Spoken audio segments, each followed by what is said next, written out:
What is up, people? I'm Mika Makatangay. 2, 3.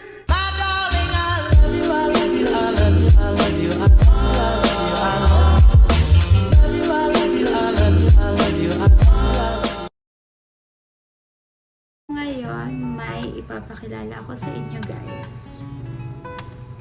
Kumuha ako ng sasakyan. Actually, kinuha ko ng sasakyan ng mother ko. Siya yung nagbabayad pa kasi wala pa akong trabaho. Pero car ko na siya for if mag-work na ako kasi 3 years na lang naman. Graduate na din ako. So, 5 years pa yung sasakyan na hulug-hulugan. And after, siguro ako na yung magtutuloy after college. Pero hindi ko lang sure kasi wala pa naman, hindi pa ako tapos. Actually, advanced graduation gift na siya ng mama. So, ayan, happy ako and thankful ako. And hindi ko binabrag or wala akong intent na mag-brag ng mga bagay. Super blessed lang ako sa parents ko na na-afford nila and naibigay nila yung... Actually, hindi ko naman siya masyadong hiningi. Nagkaroon lang din ng aberya kasi may first na sasakyan ako dati, Toyota Wigo. Sure din kami doon ni mama. Pero nagkaroon ng aberya doon. So, ayun, napilitan kami kumuha ng brand new car. Mitsubishi Mirage G4. 2023 ata or 2024 siya. Automatic transmission siya. GLX. Ito ang susi niya. Nilagyan ko na siya ng mga anik-anik. Air tag and may malaking keychain and may initial ko para cute. Ayan. And then yung cover niya. Actually mali nga kasi meron siyang for back pero walang back door na button siya. So ito lang dapat. Pero mali yun ang order ko. Pero okay na to. At least makakover niya yung susi ko and hindi magkagaskasan. Ang color pala ng car ko is silver and super cute niya. Tapos, grizzly themed. So, alam niyo ba yun si Grizz ng We Bare Bears. At, oo nga pala, ang pangalan niya is Grizzly. So, without further ado, papakita ko na siya sa inyo. And mag-i-insert ako ng clip nung kinuha namin siya. At saka mga pictures. And then recently, pinablessing din namin siya.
Let's go!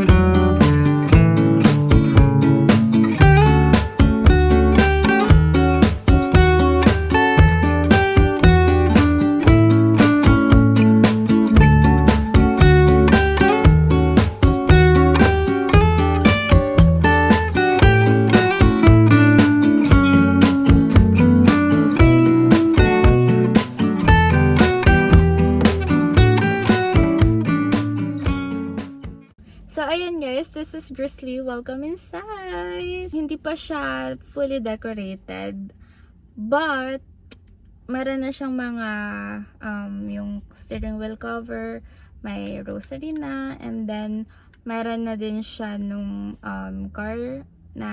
car scent na Grizzly din. And then, meron na siyang mga una na Grizzly na binili ko lahat sa Miniso. Sponsoran niyo ako Miniso, baka naman. And then, meron na din ako nilagay ng mga leather na lalagyan ng mga baso and tissue. Tapos, ayun, mga Grizzly stuffed toy na nasa likod. So, ipapakita ko sa inyo kung ano yung mga nabili ko na dito para sa car ko. And, ayan, minatouch ko na naman siya, pero on this time, may salita ko na. Hindi pa siya fully exterior customized, kasi gusto ko pa siyang palagyan ng mga pampaangas, yung mga lid dito.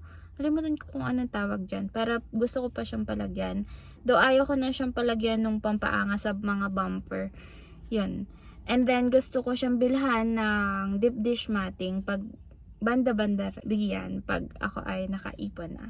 May mga nakalagay dito na essentials ko pang stop ng side mirrors ko, and ginagamit ko din siya pag ako yung nagka-car wash nito.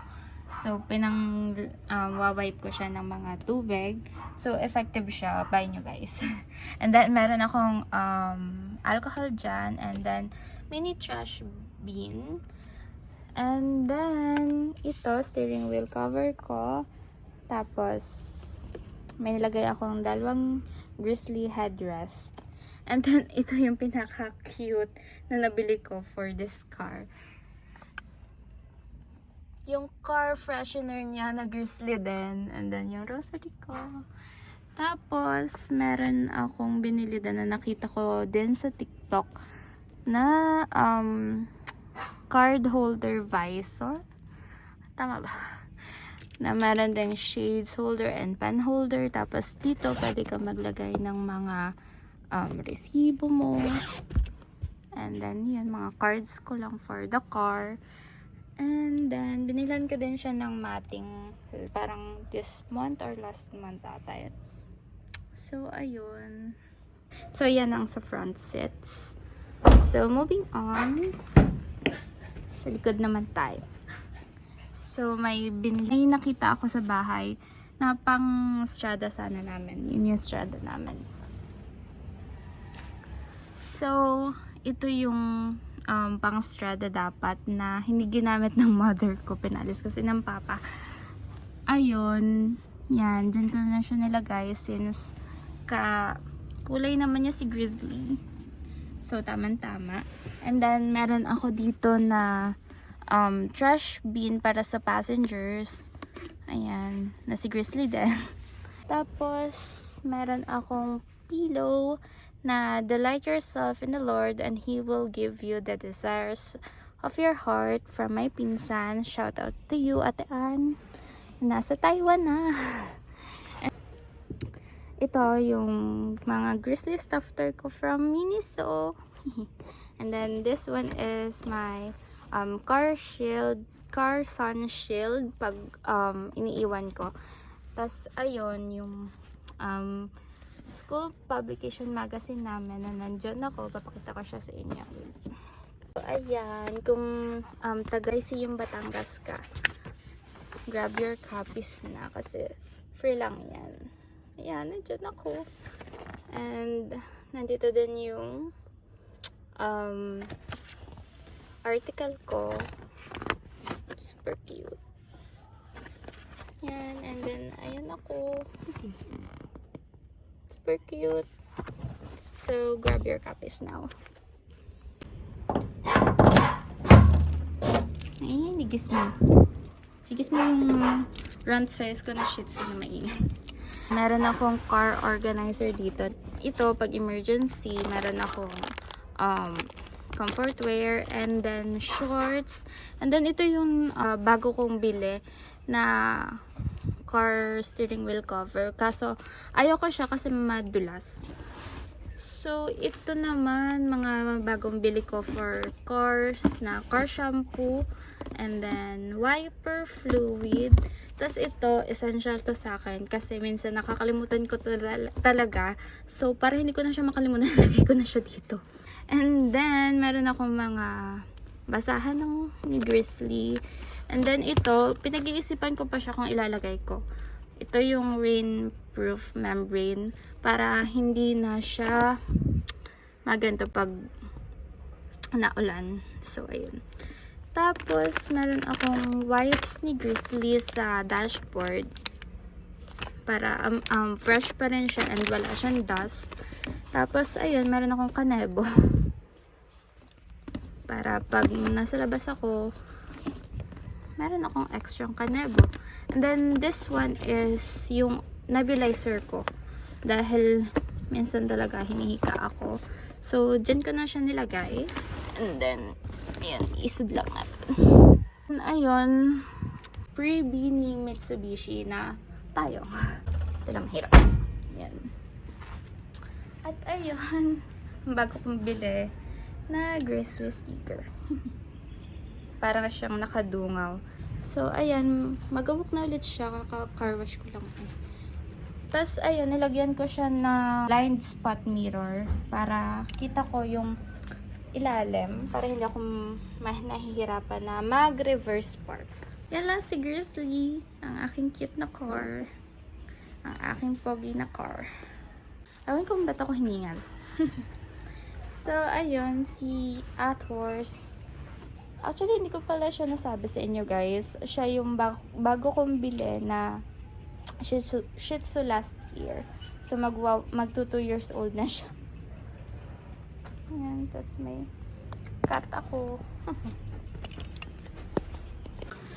Guys, note pala. Kakakuha ko lang sa kanya. So, parang magwa 1 month pa lang siya sa amin. Actually, parang wala pa kang 1 month. Nalimutan ko lang kung kailan yung specific date na kinuha namin siya. Ngayon ko lang siya na-vlog kasi wala akong time. Mostly nasa school kasi ako. So, ayun na nga guys. Yan si Grizzly. And that will be all for today's video. Peace out.